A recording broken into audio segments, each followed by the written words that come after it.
gets nothing effect. Has that one taken away by Troy Hellman. It seems like this could be. Hello and welcome to the Overwatch League Recap, a talk show focusing on the Overwatch League. I am Blazin' Bob, and today I'm joined by two usual suspects when I play games. How you doing, brother?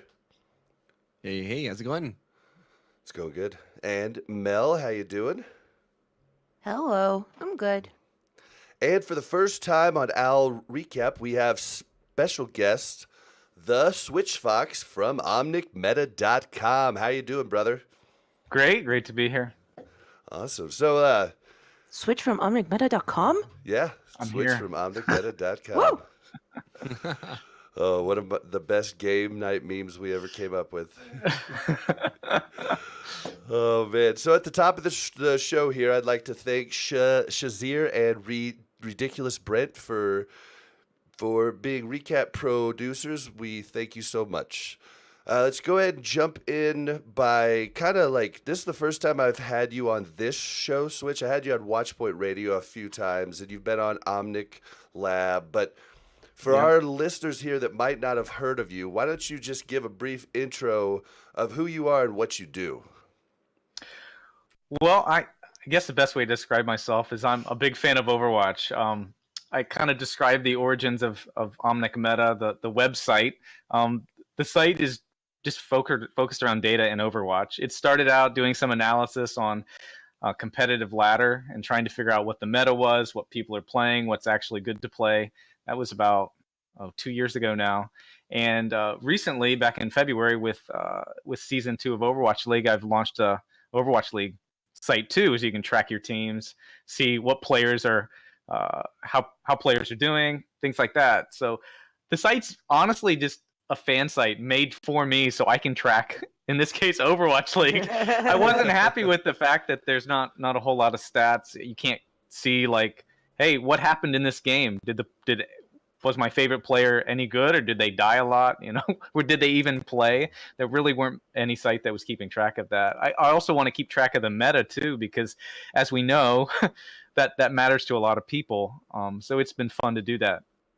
Like I said, everything on the site is just a fan site made for myself. But luckily, I have a lot of people that like to use the site too, and they give me feedback and tell me, "Hey, can you add this?" And oh, that's a good idea. Let me add that.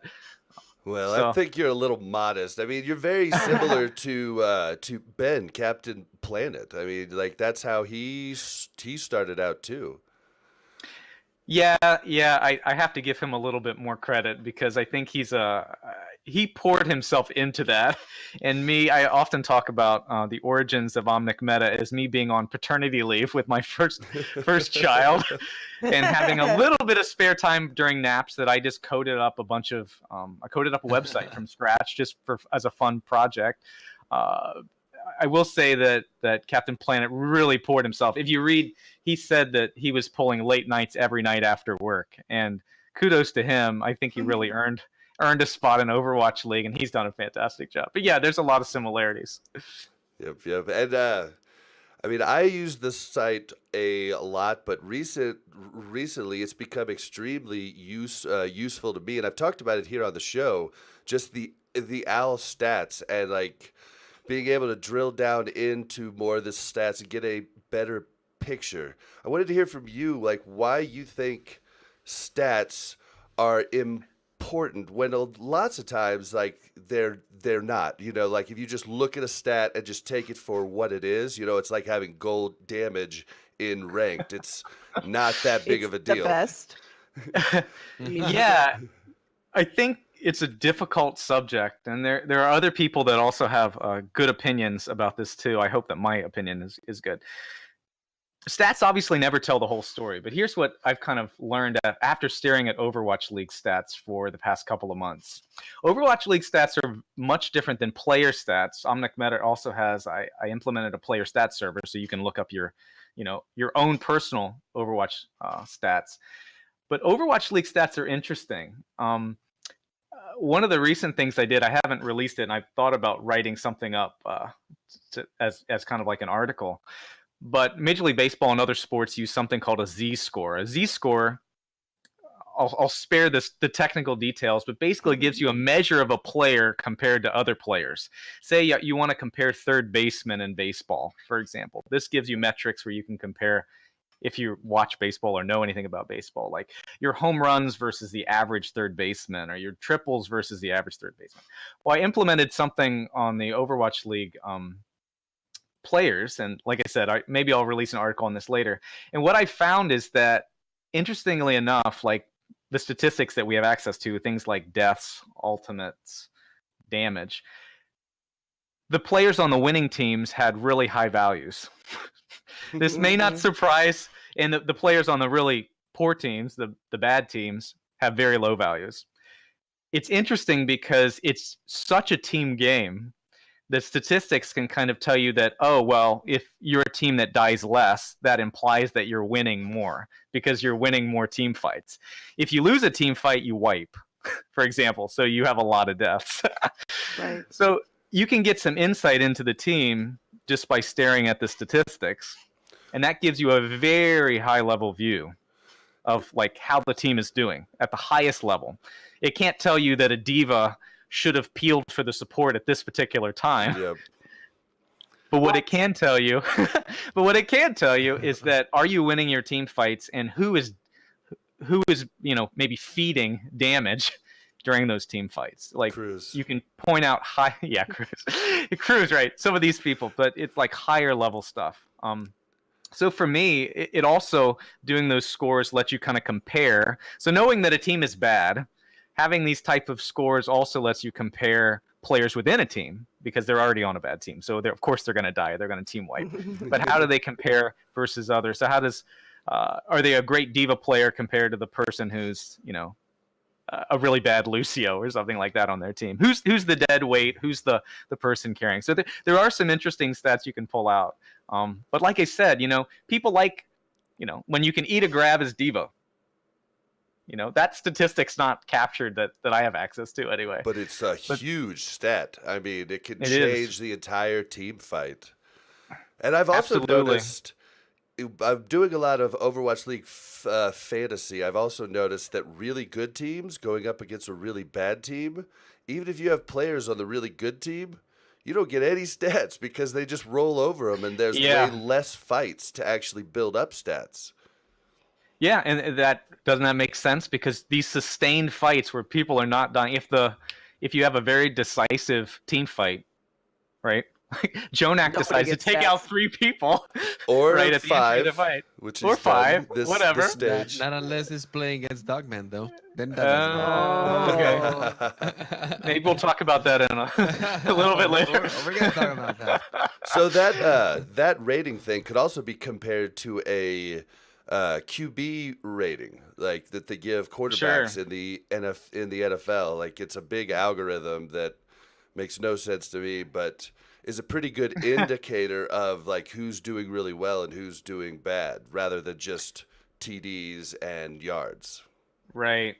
And even though one of the small frustrations, where if anyone on the Overwatch League dev team is hearing this, it would be nice to have a little bit more statistics so we could have better accurate measures. Right now we just have like 6 stats we can track, which is not a whole lot. It'd be great if we had a little bit more. I know that someone on Reddit uncovered a few months back there was like 60 stats, right? Like every stat. How many Ana sleeps, how many Ana nades, they do all have this stuff.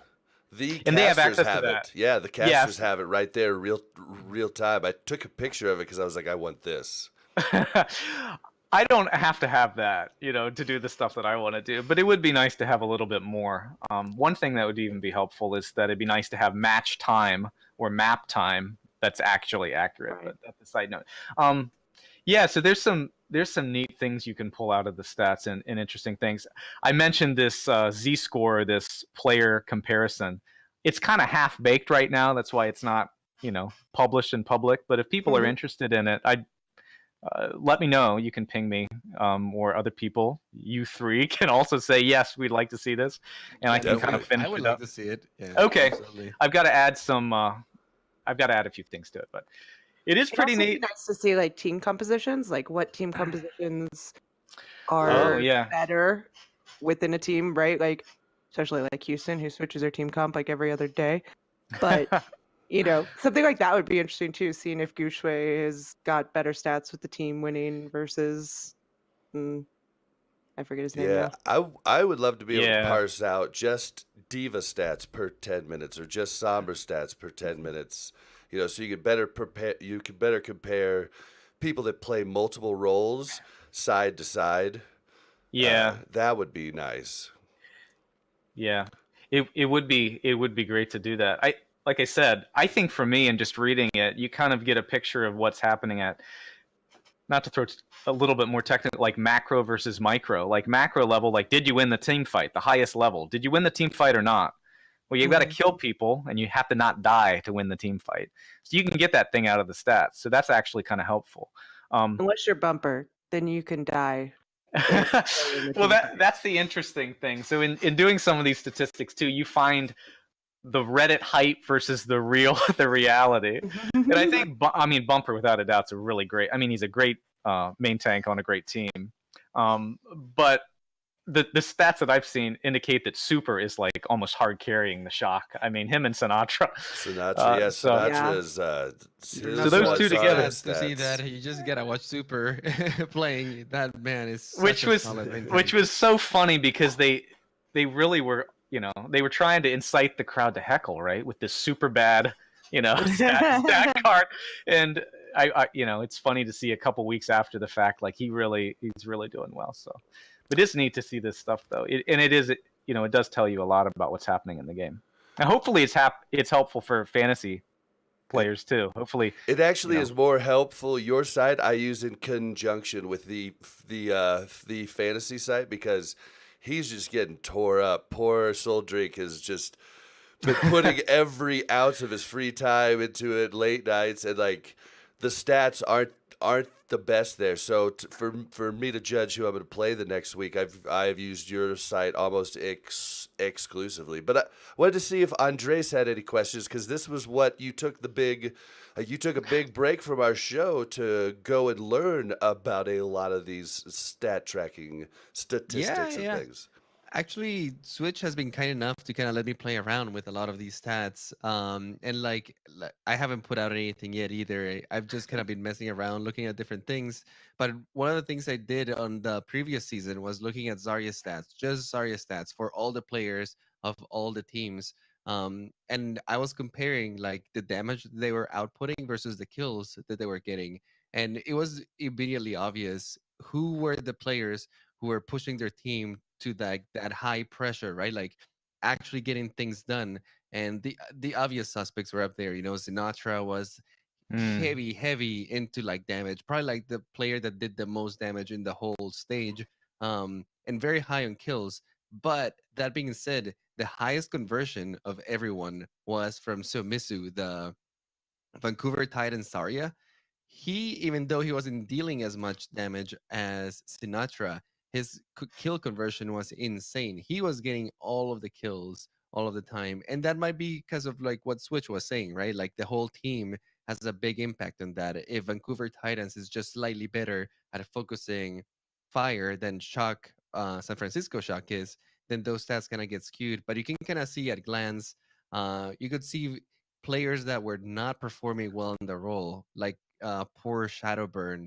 He was soon probably leagues behind. I think Soon was rather kind of like low mids. But then you could see players that were making their team come back up, like Fleta, for example. Fleta's stats on Zarya were actually very, very decent for a player that normally, is known for DPS, Widowmaker, Genji. He was actually pulling his weight on the Zarya, and then it starts making sense, right? Like, oh, these players are doing well, and you can see it in the team, especially if you look at key roles like Zarya on Goats, for example, or you look at Zen on Goats as well, right? Like those key roles that make or break the pressure and the damage output that you can put in the fight. So it's been really cool looking at those stats. Hopefully, I can keep doing more individual comparisons, maybe by hero or compositions. It's been a slow process for me just because I have like so many like little side projects and stuff going on, but it's really cool looking at those stats. And I definitely recommend anyone who is wanting to get more involved with that, to check out the website, because Switch already has laid out a bunch of them for you there. And give me feedback too. I guess I'll get to kind of pass around my Twitter and my email at the end of the show. But yeah, definitely. I want to improve the site. It's kind of what I spend my free time on. So Yeah, Little I did you mean, know, coming on the show, you just get a big long to-do list of things that you have to complete now. well, hopefully I can pass that to-do list by making my own requests onto Blizzard and some of the Overwatch League dev folks if they're listening. There you go. and if you They joined can make my life our easy. definitely, if you joined our Discord, Switch is pretty active there too. So there's actually different Yeah. beta channels for different things on the OmnicMeta site. So definitely check that out. Hey, does anybody else have any follow-up questions? Or are we good to go? Crickets, good to go. All right.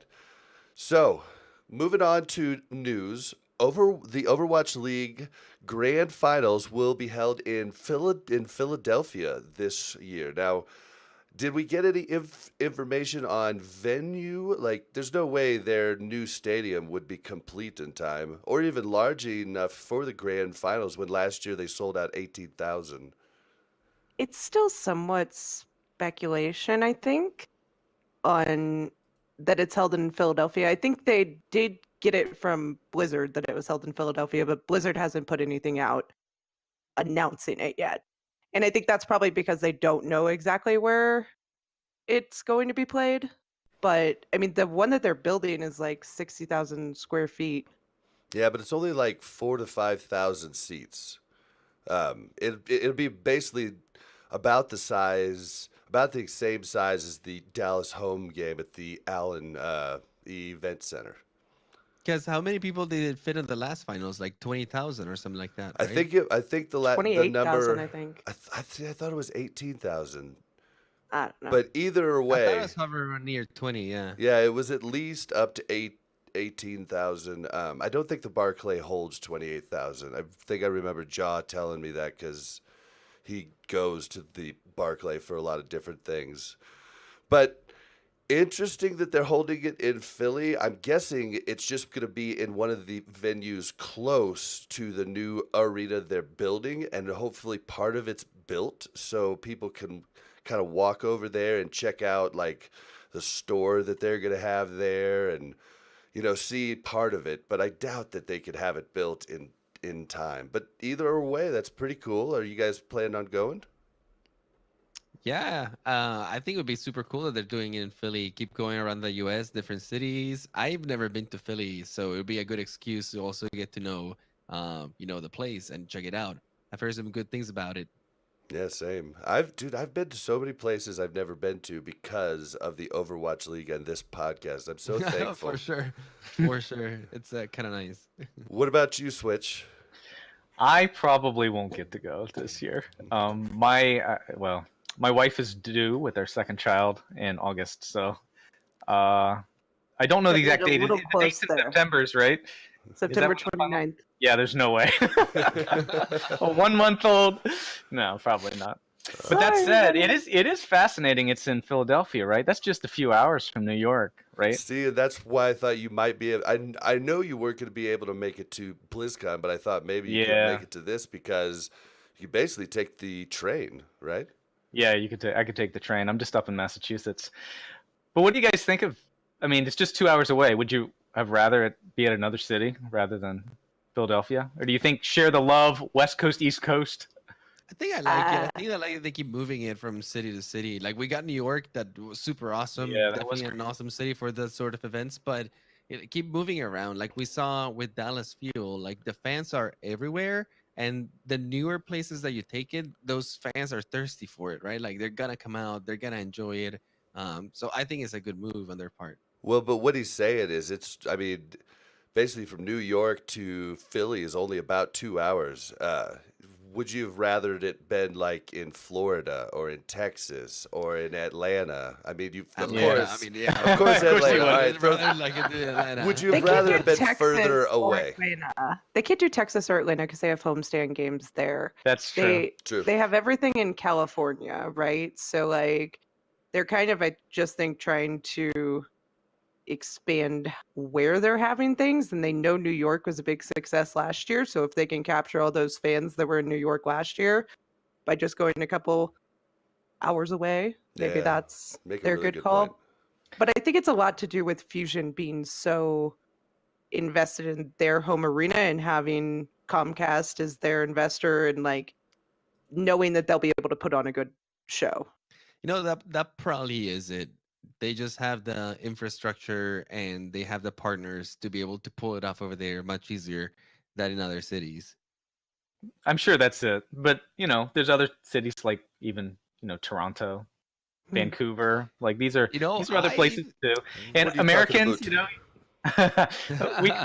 Americans and those type of fans, they can get into Canada's coming to the U.S. But I was gonna I say, if thought. they did it in Canada, that'd be a fantastic excuse to go visit Canada. And go Yeah. check it out over there. There you go. But I think Yeah. you're right. I think you're right that it's the infrastructure, it's the investment. I mean, another thing is the Fusion were one of the first 12 teams, so they've had more time, more lead time to kind of get their bearings, pull things together. I think we might even argue that last year NYXL had gone above and beyond. They were like hosting stuff in New York City. I'm pretty sure it was in New York right. last year because it was like almost guaranteed that New York would be in the finals. And then that could be too. somehow. That said, I don't know if Philly's going to be in the finals this year. Yeah, no, see, I think they just went away Never from count that them like out, man. strategy, right? They just I won't count them out, but Especially if this rumored 2-2-2 roll-out goes in. Philly's back, baby. Philly's back. That's true. Okay. I worry a little bit about my fuel, but Philly will definitely be back with EQO and Carpe. But let's move on. So this next one I'm going to turn over to Mel because it's making me a little too hungry. Why don't you take this next piece of news here? So LA Valiant got a new sponsor in Kit Kat. So Kit Kat will be sponsoring LA Valiant and the homestand event in LA this year. So that's pretty cool. Kit Kats are cool, I guess. Nice, racking the sponsors. Keep bringing them in. Yeah. Yeah, I think new the more they sponsors are come always in. good. Dude, And I it's think amazing.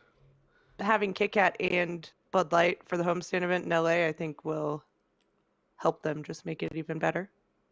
You know what would be really cool? I don't know if you know, but they at least overseas, because my wife's family rather, is from the Philippines. In Asia, they have so many flavors of Kit Kat. It would be amazing if they could pull it together something like a special flavor for the Flavors? homestand or something like that. definitely. Oh yeah, like green tea, all sorts of different types of stuff. What? Green tea. Huge deal. So it'd be really cool if they could put together some sort of special promotional thing just for there are a that lot of homestand. That'd be Asian amazing. Yeah, What? there are a lot of Asian players. So maybe like they're coming in, it's like, where are all the flavors? What do you mean there's only one flavor over here? Well, we I was do like, have a I think couple we only flavors. have chocolate. Well, we've Really? got like cookies and cream, I think. Like there's I've seen definitely a that, white yeah. chocolate one. I've never tried them though. I just love the regular Kit Kat. I'm sorry.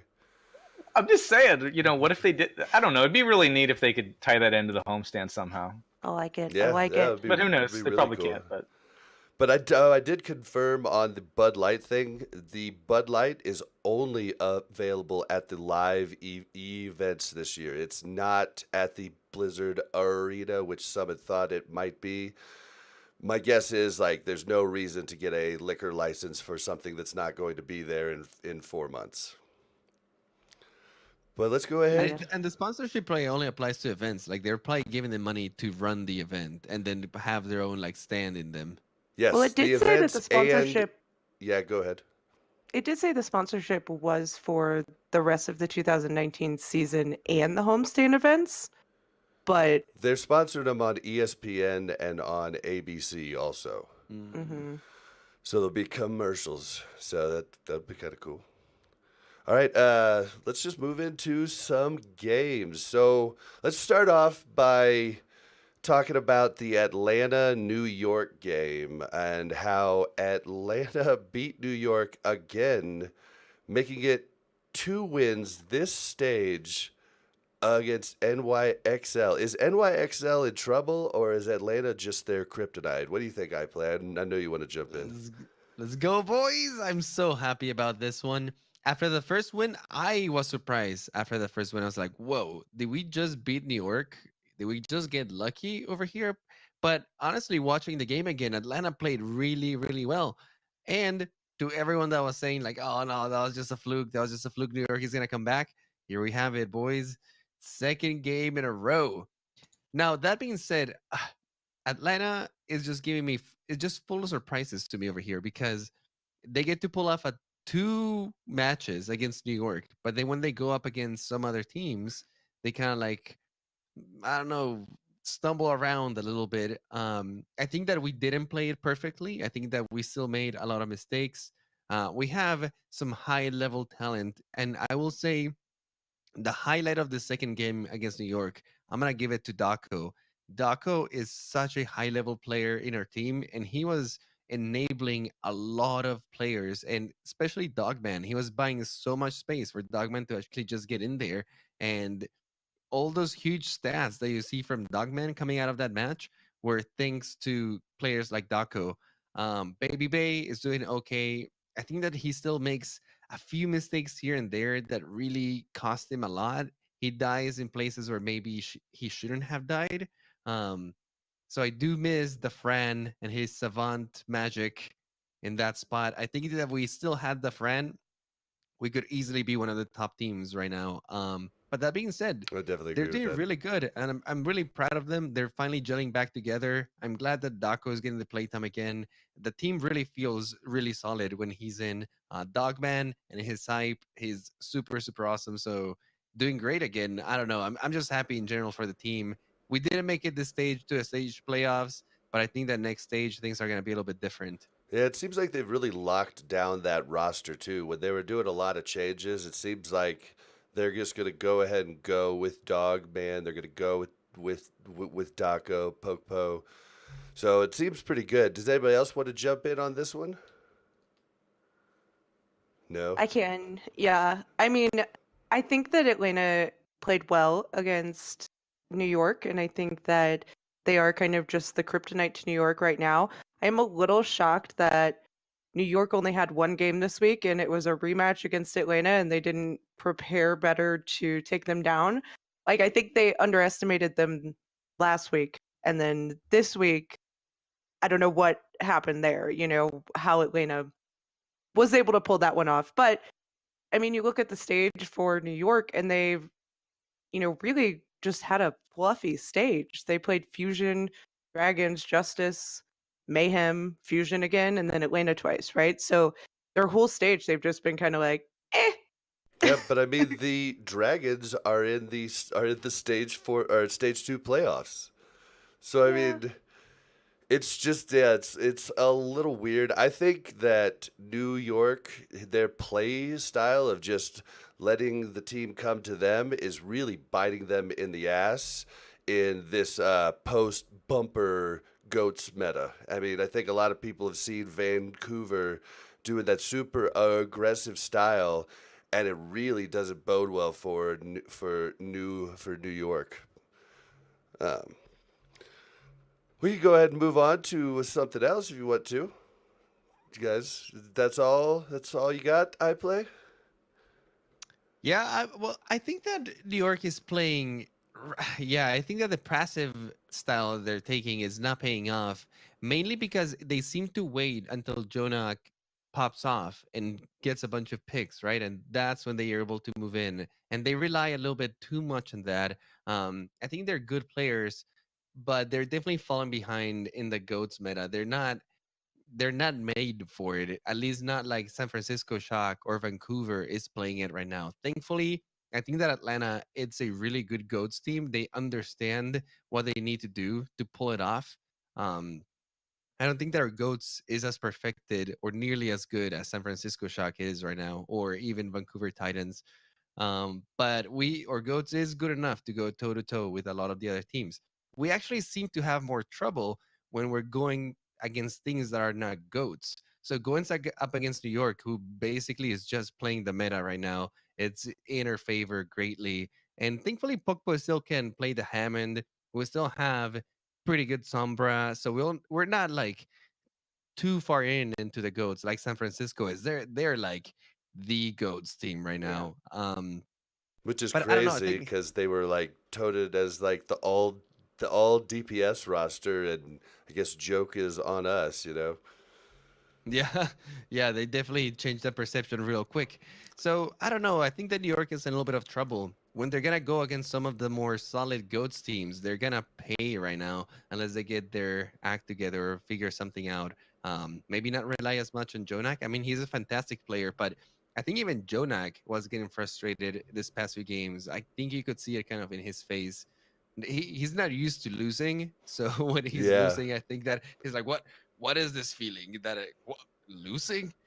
Well, and he's talked so much smack, like in his different interviews. Like he's always coming up there and saying, "Learn to be more like NYXL," and then telling different players, "You will never beat me," and getting beat by those different players throughout this season 2 here, which has been funny. But you're talking about the Shock. Let's move into the Shock. The Shock have an undefeated season, undefeated maps too. 29-0 in map score this stage. Like, what is up with the Shock? How are they doing this, and will they keep it up? I'll let somebody else start with this one. I feel like I've been talking a lot. No, I mean, I think Shock, congratulations, great. That was, a really good feat. And even with their strength of schedule being fairly easy, I mean, the hardest team they played was the Spark. And, okay, it's still impressive to not even give up a map, and I think Shock does a very good job of never giving up. I think New York takes maps off when they've got the win. I think, So does even Vancouver. Vancouver gives up maps here and there. I think Shock was, really invigorated after the finals of stage 1 where they came so close to beating Vancouver, and they've just put their heart and soul into every game since. I do think they're going to get a little bit of a shock when they go into the playoffs because they're going to be playing better teams than they have been playing right now. I mean, they played Charge twice, Valiant, Toronto, Spark, Fusion, and the Dragons, right? So like they practiced hard though, so good for them. I will say, oh, are we gonna say something, Switch? I was going to say that you make a good point about their strength of schedule. I mean, I did watch the match against Shanghai, and that was an extremely close match. They Yeah. may have Yeah, the 4-0'd them. score- the They may score have doesn't 4-0'd show them, it, yeah. but it was just barely. And if one of those fights had swung the other way, I mean, it was that close. And here's a team, the Shanghai, that is playing well, and they obviously made it into playoffs. And I don't know. I feel like it's not just the strength of schedule. If you have an easy schedule and you 4-0 everybody and it's just complete blowouts, then you've got to. It's unclear whether you're really, really good or not. But I guess what I'm saying is, they're playing decent teams like close. Mhm. It's not a blowout. They don't blow out Shanghai, even though it's a 4-0. Yeah, So, I actually said I that don't know. exact same thing to Mel, and I said it about the Outlaws game too, just recently. Like these games are a lot closer than you can tell by just looking at 4-0, 3-1. I mean, they come down to the last few seconds often. For sure. But I also look at like Shanghai's in the playoffs, right? But they haven't won against any of the good teams. They lost against New York, LA, and San Francisco. The only teams they beat were Justice, Outlaws, Mayhem, and Hunters. So like, yeah, they made it into the playoffs, but 3 out of 4 of those games were pretty much easy go wins for anybody above bottom tier, except for the Hunters, because the Hunters are awesome. So good job on that win. But everything else, they got lost 0-4 to Shock, they lost 0-3 to New York, and they lost 1-3 to Gladiators. Like, Yeah. I mean, it's just not as impressive as like a New York or, losing to Atlanta. Like that game, I think, was a hard game for them. And I don't think that a lot of these other teams have been challenged like that and showed us that they can win out. Yeah, but I was listening to High Dude podcast earlier. They made a really good point that the schedule was really jacked up for stage two. I mean, we could have had, 4 or 5 undefeated teams. Like we would have had 3 had Washington Justice not pulled the upset against the Gladiators yesterday. So it's kind of weird. And like another thing that's weird is people playing the same team twice in one stage. I mean, that is definitely a bad thing, especially 2 weeks in a row. Yeah, I guess it was bound to happen having 20 teams and then having like all these stages and you're trying to play against everyone. Like somebody was gonna have to play another person twice. Maybe this stage just happened to be the one that like had 2. I don't But I know mean, how the other stages are looking, but yeah, it is it's kind of weird. weird that you have to play the It's same not team. it's not even just that. You take it a little bit further and you look at NYXL. NYXL played 2 teams twice. They played Fusion twice Really? and Atlanta twice. Yes. And last Wow. stage, So Dallas they played did not Shanghai play. twice. Yes. So that makes it even more kind of weird. Now, Fusion's a decent team. Atlanta's another team that's pretty decent too. Imagine if that was one of the bottom feeder teams. 2 bottom feeder Right. teams for 4 out of your 7 games. Yeah. I mean, that seems Well, just Yeah, and it I can think it definitely just goes to skew show, though, playoffs quite a bit. but it just goes to show that stage playoffs don't really mean much, right? Like, and it does allow some of the bottom teams to get their stay in the spotlight, right? If they have an easy strength of schedule for a I stage. mean, it is 500,000 on the line. It's not like, oh, stage playoffs like doesn't matter until the finals. It's not as big as that, but I mean, it still matters for some of the teams. Yeah, Definitely, it I definitely definitely agree with matters. that play. But I guess when you look at it, though, like when they're balancing the schedule, I don't think they balance for stages. I think they balance for the season. I And think they there's no should way, though. but there's no way to tell at the beginning who's going to be good and who's going to be bad. Yeah, but you have to think of meta switches. Like it would be better to have had those Atlanta New York games split up so that you see them in different stages, and then it's a storyline from a stage before instead of the week yeah. before.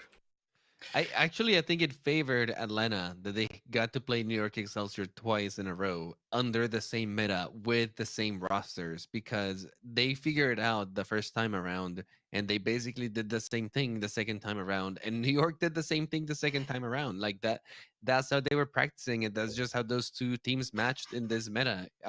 It's not that I don't think that New York didn't prepare. Obviously they had to, right? Like they knew they were playing the same team from like a week ago again. Like they Two definitely weeks. 2 weeks ago, but like they definitely had time to study it. And like I can't imagine a team as good as New York Excelsior like completely ignoring that. Like they came in prepared and still failed because I think that yeah, it's Atlanta is their kryptonite. Like they figured them out and Dogman has Jonax number 2. He's definitely in And his head for sure. But okay. So talking about different teams, the Dallas Fuel make it into stage playoffs now. I don't know if any of you all care about this, but I am extremely excited. Not excited that they take Vancouver on day one, but excited that they're in. I mean, did you guys think the homestand played a part in this, or do you think without the homestand, Dallas is 3-4 or 4-3? Dallas has picked up their play quite a bit. Like their coaching staff has done a magnificent job, and I think that their players are gelling really well together. They're not hard stuck on a meta, even though they can play the meta when they need to. But I think that they've been playing to their strengths. They've been creative with how they've been playing, and I'm happy, honestly, that they made it to the playoffs. They deserve it. I don't think they're gonna win against Vancouver Titans. That is a tough matchup. But that being said, they have improved a lot, and having their home games definitely helped them out this stage. Like those games just lifted them up, and like I think that they took advantage of it, right? Like they were not handed the games, but definitely they took advantage of the crowd. They fed off, the hype. And they put out Oh, great come games that put them on. in the They played finals. Valiant and Outlaws. Like, to say that that invigorated them to get to the playoffs, they literally played Valiant and Outlaws at home where they blew out, but they would have blown them out in LA. And then they came back and played Mayhem. So, like, yes, they took the hype and they won against Mayhem. Like, come on. They've lost against Vancouver already, 0-4. They lost against Dynasty. I do think that they are a good team, but come on.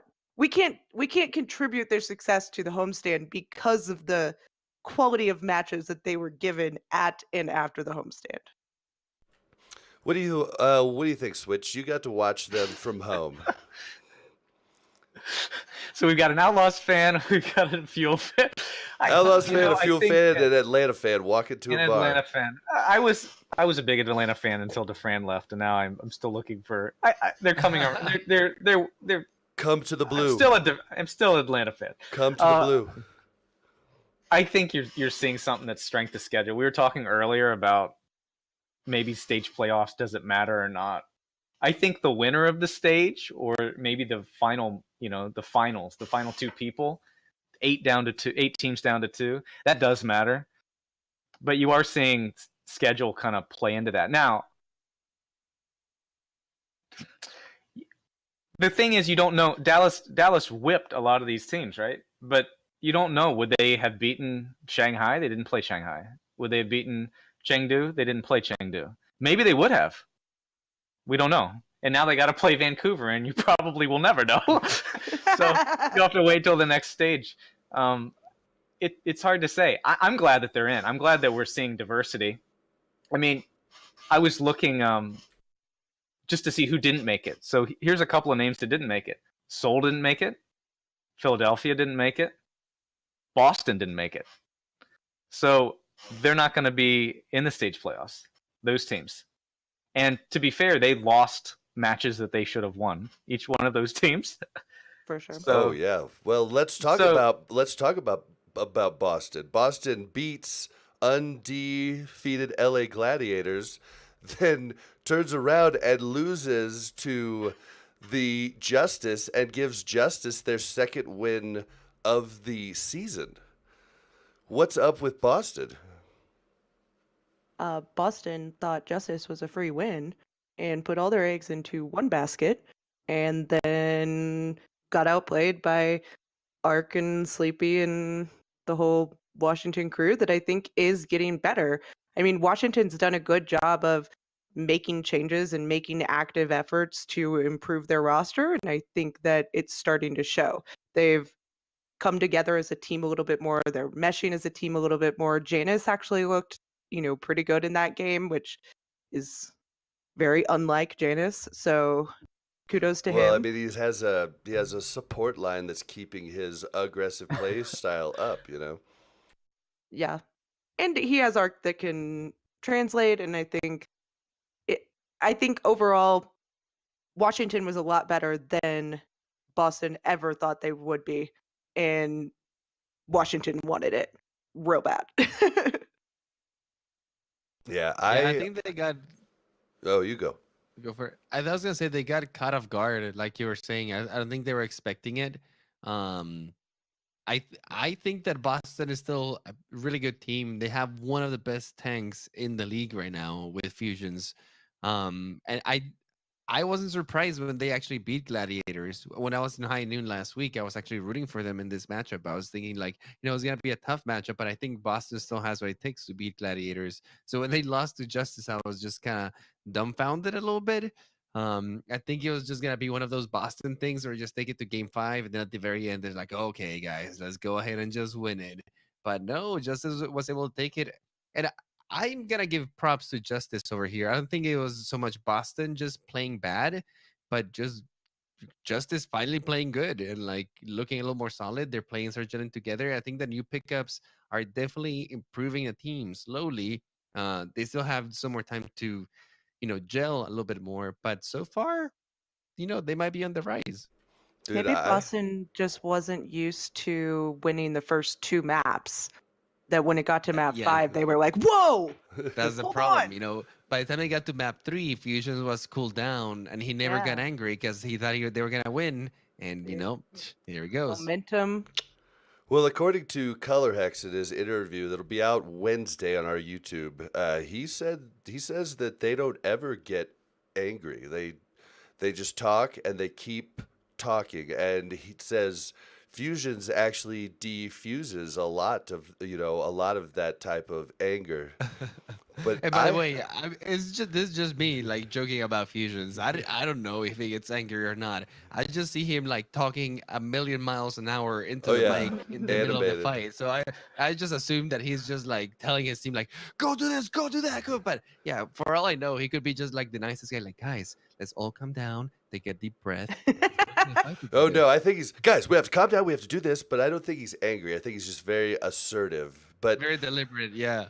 when they won, I'm going to be honest, I almost cried when I saw Ark fly across someone's seat. I forget who was sitting in between him and Sleepy, and just tackle hug Sleepy, and the whole team jumped up and hugged each other, and it was such a genuine display of happy emotions that I teared up just a little bit, and I tear up at weird crap Were you all like the the- time, but The like girl in the NYXL jersey when Shanghai won. I was not that bad. Similar. was- Okay. It was more like when my eye was watering and Mickey kept telling me that I was crying, and I was like, I'm not crying. He's like, no, you crying. No, you crying. I was like, I'm not crying.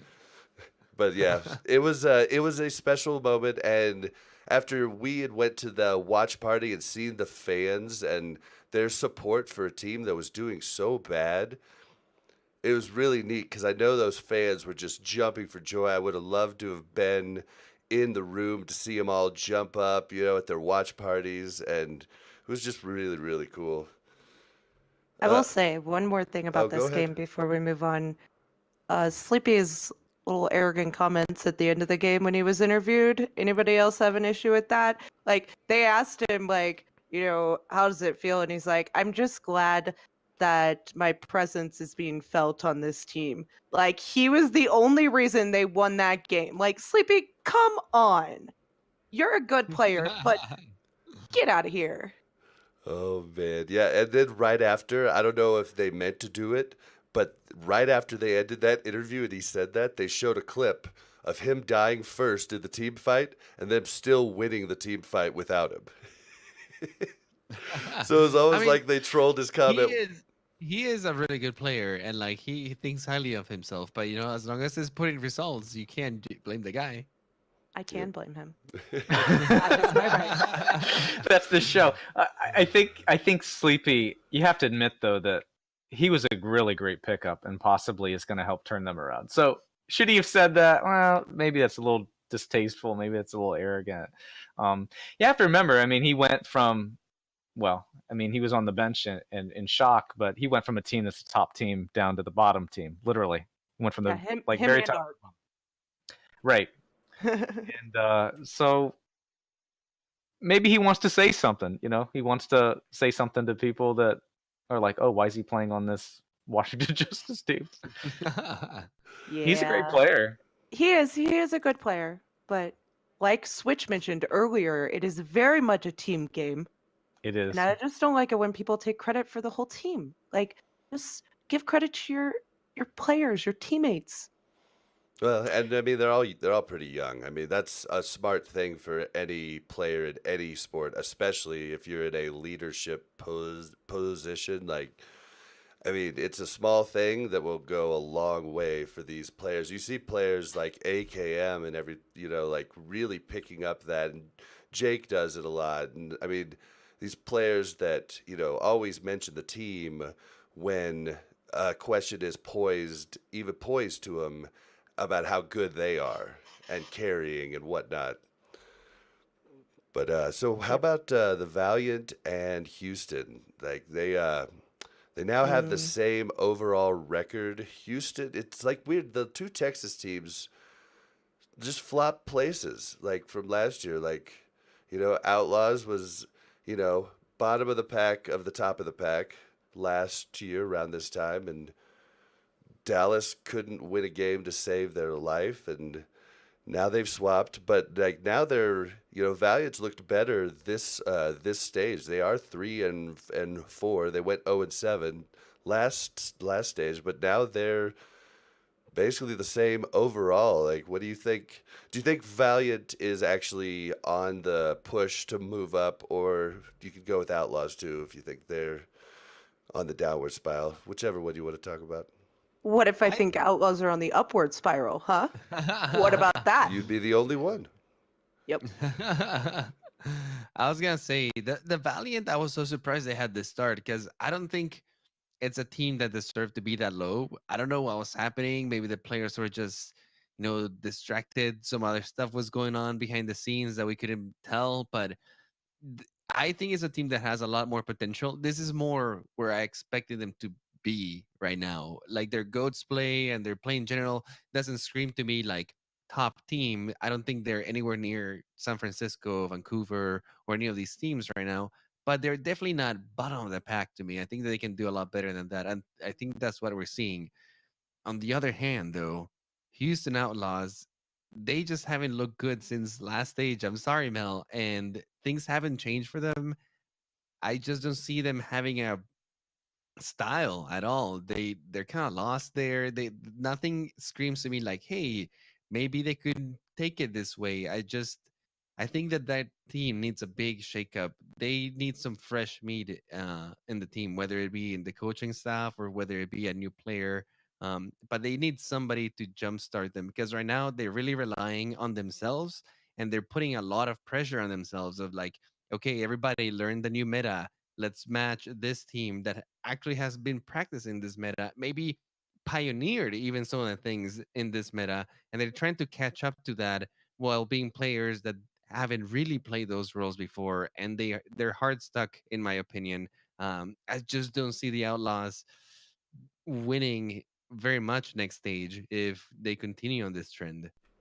And I mean, for them, in the let's hope for the 2-2-2 because the 2-2-2 you'll accidentally win a couple games with Linkser, you know. Well, Lixer is one of those players that actually screams at me like, "Hey, I can make the difference in the game," right? Like he's one of those difference makers that can go toe to toe with equally skilled players in his role, right? But he never made the transition into goats like Sinatra did, for example, or like Carpet did. The players who were playing those roles who were actually like, never mind, we can actually be top of the line on Zarya as well are doing great right now, but Outlaws just couldn't make those switches. Yeah. Yeah, but I also think you guys have to take into account that yes, they went 0-7 and they don't look great, but they did play 6 out of 7 of their games against playoff teams this stage. So they didn't have the easiest of schedule either. And I'm definitely not in the Outlaws corner of like they're great, they don't need to do anything because they do. But their hands are tied right now too. So they can't really make any moves until they sell their organization and they're kind of in this holding period where they can't get new players, they can't get new staff and I think once that sale goes through, I think we will see a lot of changes. I don't think the players in general are that bad, but I So think they're not led. maybe I haven't heard about this, but the organization is looking to sell the franchise. Is that what is happening? They have been like all stage. So they're Yeah, selling Optic it was before it Gaming. started. Yeah, we actually covered it while you were on your hiatus, but they've been trying to sell for a bit. Right. So there's apparently a Gotcha. bunch of Well, interested buyers, but it does put them on a freeze where they can't make any big moves. And I I mean think we that's missed out on Arc and Sleepy, which would have really probably helped our lineup quite a bit. I think And we're starting to see the repercussions of that, like straight up. Like, yeah, they're stuck with what they have, and what they have has fallen super far behind to where where some of the other teams are. And I don't think that the staff and the players they have right now can breach that gap right now. It's hard, right? Because there's a lot of headwinds that they have right now. It's like you said, a big thing, and it's the question mark that we can't see is the ownership issues and how that affects them, the players. I mean, of course it is. You kind of wonder about mental stuff too, where what if they have they're short staffed. That's what a lot of people said. I mean, Monty Monty had a small little minute long discussion on Watchpoint or whatever, talking about it, just saying they're short staffed. They've got fewer staff, coaching staff than anyone else in the league supposedly, At least that's what I thought he said. And Clockwork's one of them. I'm just throwing that out there. I think it's tough for them, and I think they have to work hard to have morale high. I think it's good that Jake is playing a lot more. Personally, I think that's probably gonna help them out. They have players that are really good, but the meta doesn't favor them, and unfortunately, the meta's not going to change. I mean, there's nothing coming down the pipeline unless they go 2-2-2, which I haven't heard much about that. But they have a lot of headwinds. I mean, what's their schedule look like coming And up? not, I mean, not only that, like I'm glad you brought up the players too, but they have a lot of dead weight in the team. Not even the players that have been playing, but like I think about Clockwork and I think about Mendo, for example. Well, Players are like, Clockwork's an actual coach now. He's no longer a player. Like he's not Oh, even okay. sharing the duty. He's just a straight up coach. We actually got to talk to him this last weekend. but think And about that. Mendo's a They, streamer. He's not on the team exactly. anymore. But those were like two of the pickups that they initially did that have never replaced, right? Like it's not like they've brought other players that can fill in those roles. I mean, they brought Arhan, and I think that's kind of like the latest pickup that they've done Dante. and Dante, right? Those two. But like I feel like the roster kind of like missed out, right? Like there was so much talent out there, and the Outlaws are like I always thought they were kind of like friends, like a close knit of friends, and they're just like, guys, we're gonna do this with our friends. But like it makes more sense now too that you guys are saying that they're financially constrained and stuff, because they always struck me as this kind of like little club of friends that likes playing together, and they were able to pull it off on first stage. They didn't look too bad, but it's kind of outdated for this stage.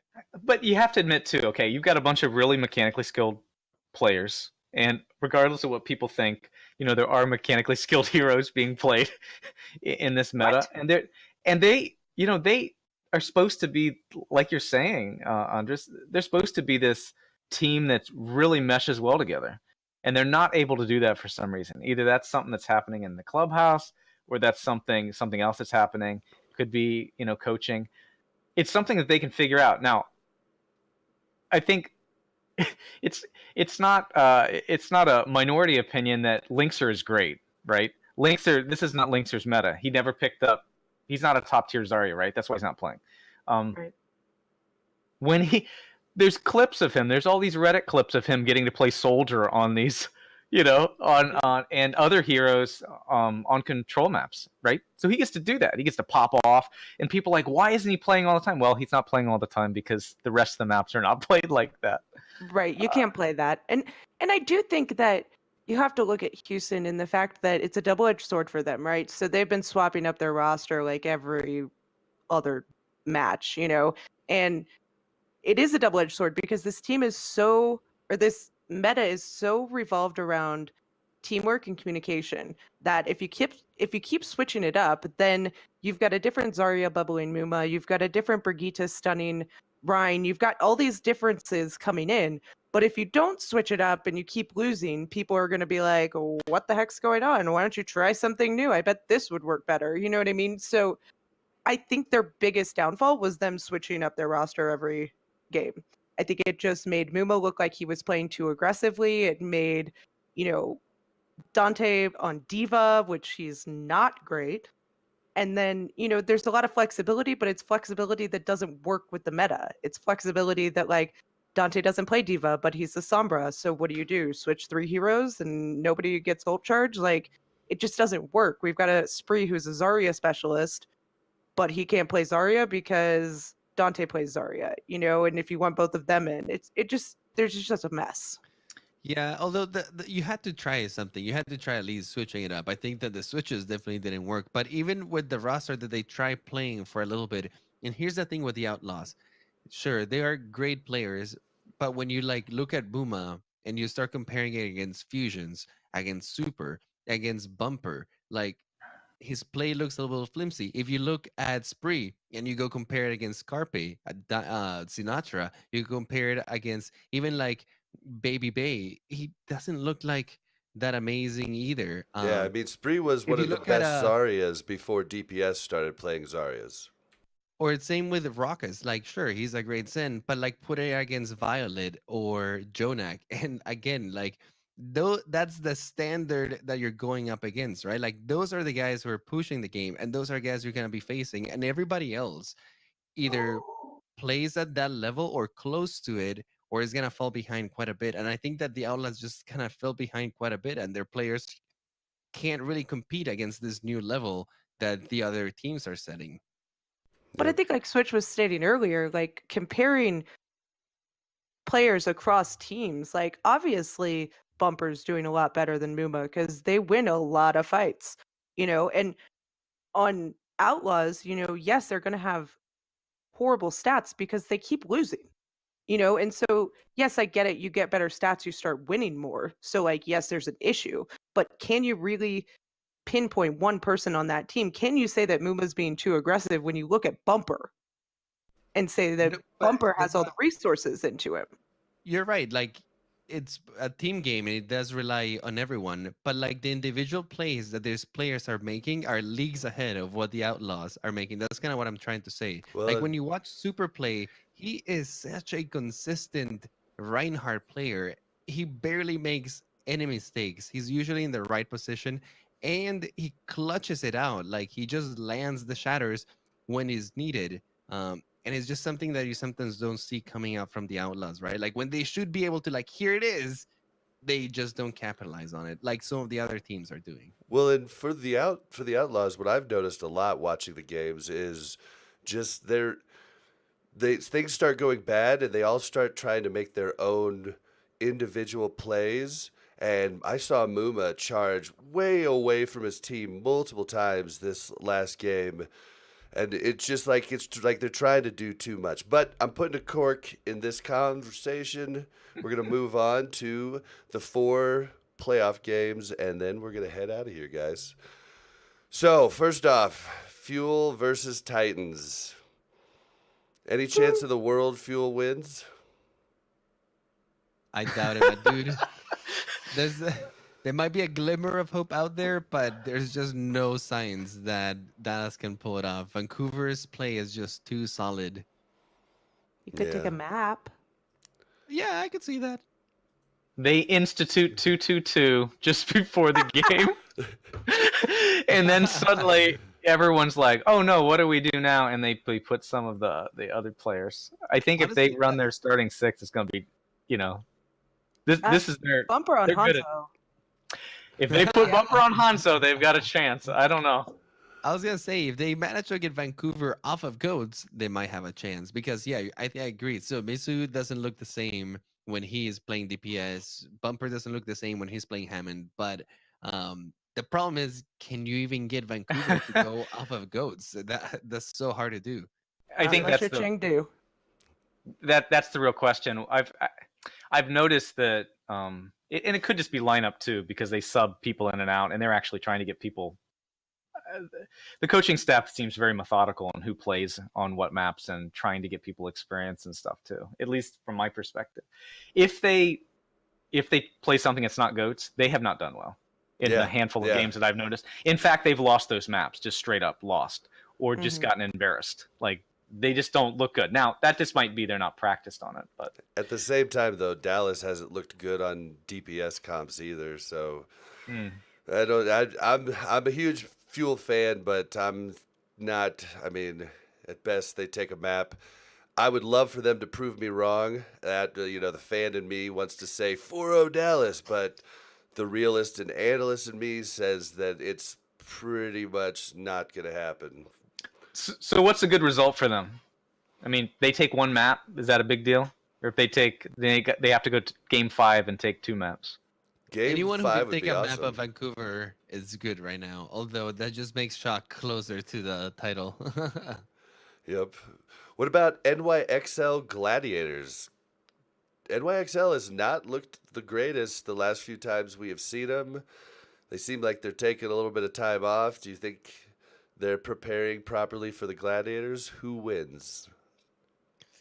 This one is really kind of up in the air, I think. New York's Goats is not looking the best. Gladiators Goats actually looks pretty decent. And Gladiators is an aggressive team.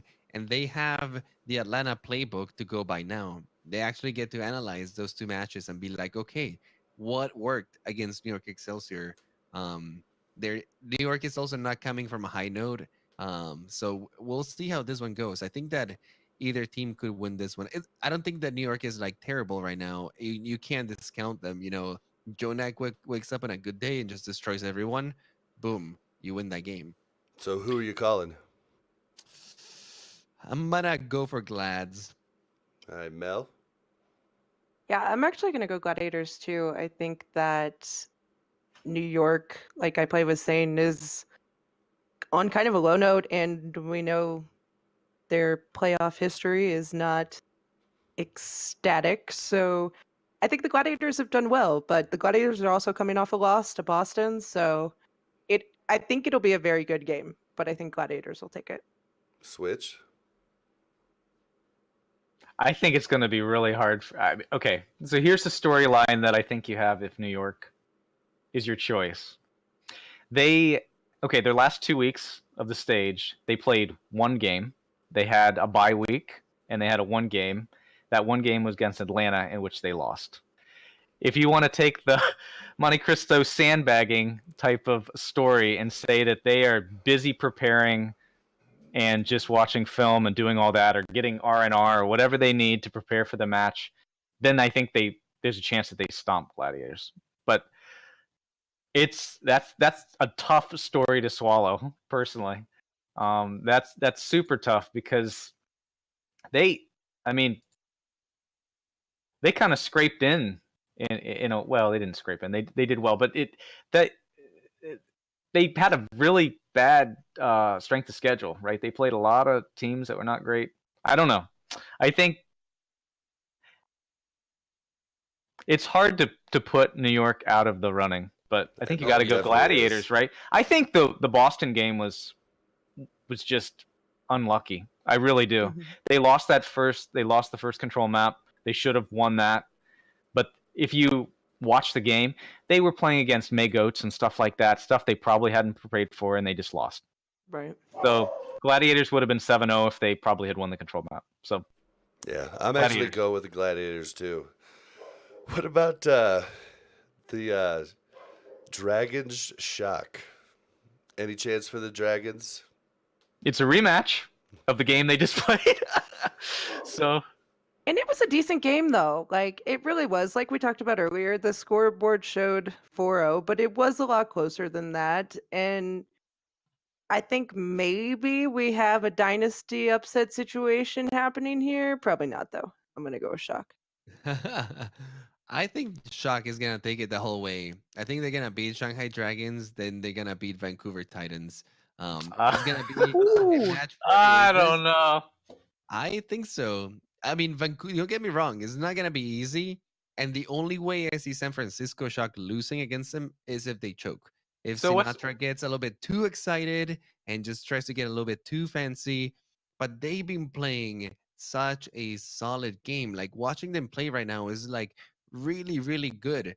Yeah, Sinatra's looked like a true team player since the last couple weeks of stage one. It really has. And the team is just so solid. Like the patience that they have to wait to get aggressive. And then when they do decide to get aggressive, they do it so well and super methodically. Super is just so good at landing shatters that had no business landing. He's so good at the timing with them. And I love how they are playing for the point. Like they're playing some of the cleanest Overwatch I've ever seen a team play. Just the way that they are able to control the point, that they contest the point, the way that they manage their time and their ultimates is really impressive. And they really are like setting a new standard for how the game is played. So Vancouver is also looking great on goats. I think that those two teams are basically at the same level right now. It's gonna be a really cool match to watch. Shanghai Dragons, I'm sorry, you guys have been doing great, but you guys have no business in this stage. This stage belongs to Vancouver and San Francisco Shock, and I think that Shock might be able to edge it. What about you, Switch? I was just gonna say I was looking at the bracket a little bit more because it's not a traditional bracket. They are gonna have to play one game. If Shock will have to play one extra game to get to Vancouver, right? Yeah, either And against London they or Spark, they right? will. It just depends No, on no, who no, no. wins It's what it's the games. highest remaining seed versus the Yeah. lowest, which means that they're going to play Gladiators or New York. It's like the Okay. NFL And if they play playoffs. Gladiators, I don't know if anyway, it'll be tough for them. They're they're going to whip Shanghai probably, to be honest. They have all this tape. They're going to be like, "Wow, that was close," and this coaching staff is going to say, "Hey, you got to you've got your toughest enemies, your toughest opponents in front of you. You got to win this." Yeah, I So, think Shanghai has a chance to take a map, but I think Shock definitely wins. I would Yeah. love to see Shock Vancouver. Like, I would love to see Shock win this time around in 7. That would be great. But I mean, that's the most likely scenario looking at, just raw data. But we will see. What about the Spark and the Spitfire? Like, London has looked really good this stage. Gestures picking up play on his Rhine, which was definitely questionable stage 1, and the Spark is actually, I mean, they're sitting at 7-7 on the whole season, and the Spark's starting to look up too with Gu Shui in there every time. You think? I mean, I think this one. I'll go first this time. I think it's very possible the Spark beats Spitfire, so I'll go with Spark. Yeah, I was I gonna think when you say, oh, go go for ahead. it. I was just gonna say, I think when you look at it, I think Spark and London are very close. But I think if you look at London, the only team they've lost to is Chengdu Hunters, right? And Chengdu, or this stage, and Chengdu Hunters brings a lot of DPS comps, and they struggled against that. And I think Spark will do the same thing, and I think they will struggle against that. So I'm actually gonna go Spark too. What about you, I play? Spark can definitely take it. With London, you never know. But when it comes to playoff games or games that truly do matter, I have to go with London. Like, they really goof off all the time, but when it comes time to clutch it, like, they come out and they play. So I'm gonna give it to London. I think they're gonna do good. All right, Switch. What about you? just kind of looking at their results from stage 2. I mean, London just lost to Chengdu, and Hangzhou beat Chengdu, but Chengdu is not a normal goats team, so maybe you throw that out. I mean, they also played a lot of similar teams. They played Boston. They both played Boston. Both played Paris, and the wins are 4-0s in London's case. I think you probably have to give it to London. They're gonna prep well too. I mean, this is the season 1 winner. They're not gonna goof around. And like you said, I think the big thing is Gesture's looking a lot better. I mean, he was not great in stage 1, so now he's actually seemed to found himself. So Definitely. London. All right. Well, that's going to bring us to the end of the show. We're going to start wrapping up. If you want to join our Pick'ems League, that link will be in the show notes. If you want to follow us on Twitter, you can do so by going to @AlRecap. If you want to say something a little bit longer, send your emails to contact@alrecap.com. If you'd like to join our Discord, have fun conversations with like-minded people, you can do that by typing discord.me/OmnicLab into your browser of choice. It should get you there. We stream live every week on Mondays on Twitch. Normally it's 10 Eastern, 7 Pacific. This week we had to go a little bit earlier because Switch has a bedtime. I do. But you can also find us now on YouTube. YouTube's growing. We got recent interviews with OG and Super. The Color Hex is coming Wednesday. So definitely check that out and give us a sub there. Also, how could you support the show? Well, you can support it for free just by listening and telling your friends about the show. Post us on Reddit. Please post us on Reddit because they will delete mine. I don't know how Reddit works. I really wish I did because it's such a powerful tool. But you could do that for us. You could go one step further and leave us a rating or review. We actually got one recently from F. Corin 13. He said, discovered this podcast a month ago, and it has quickly become my favorite Al podcast. Great recap of the past week's matches and news, easy for beginners to understand. Love that Mel is an Outlaws fan like me. Well, thank you. Thank you so much for taking the time to leave us a They're still review. out there. I love that they're still out They there. haven't given up on the team. I will give it to you guys. You guys are very loyal. If Outlaws does good again, Mel, you've been there in the bad times. I'll give that to you. Right? See, that's why I love being I the didn't Fuel put on my fan Fuel this jersey. season because I'm like, yeah. See, I stuck with them, and my boys are doing some stuff now. But it's not like Rob, who was like, I think I'm gonna have to find a new team now. It's like, dude, you can't leave your team while they're down. What are you talking about? He didn't leave us. He was just angry. If you want to go one step further and join Shazir and Ridiculous Brent and become a Patreon, you can go to patreon.com/owlrecap. Just $1 can make a difference in these podcasters' lives. Thank you so much for all of our other Patreons as well. I feel like I'm missing something. Am I missing something? I feel like I'm missing something. Oh, game night. Game night. I play. Game night is the 31st this month. Do you want to tell people about game night real quick? Yeah, absolutely. If you guys are looking for a place to play with people and, six stack and maybe do a little bit more organized Overwatch, and as well as just make friends in the game that also play it, it's a great place to hang out. We do it at the last Friday of every month. Usually the four of us who are here attend at one point or another, so you can catch us actually over there and play against us. Get to kill me a few times here and there. I know that people really enjoy doing that during the game nights. Yes, we do. We very much enjoy killing you. And you can even run into the Switchfox from OmnicMeta.com. Yeah, I'll do my best to be there this time. I don't always make every month, but this month looks good, so. Awesome, It's a really good time. So you guys are looking for a group to hang out, make sure to make it. I unfortunately won't be able to make it this month. I will be in Vegas for the bachelor party of one of my good friends that I've had for a long time. But that being said, I'll be there in spirit. I'm sure that Rob will be there, and everyone who always makes it will be there. It's always a good time. So come hang out. Definitely. And so, Mel, why don't you tell people where they can find you? You can find me on Twitter at MelOverwatch. And I play. Where can we find you? You can find me on Twitter at iPlayGames. What about you, Mr. Switchfox from OmnicMeta.com? You can find my Twitter at the Switchfox, or you can go to OmnicMeta's Twitter at OmnicMeta, and then all my stuff and all the website is OmnicMeta.com. And ping me on Twitter or send me an email if you have any suggestions. Awesome. You can also join the Discord and talk to him there. So you can find me on Twitter at Blazin_Bob. That's BLAZZIN_BOB. That's been it. We've been us. You've been you. We're out, guys. Bye.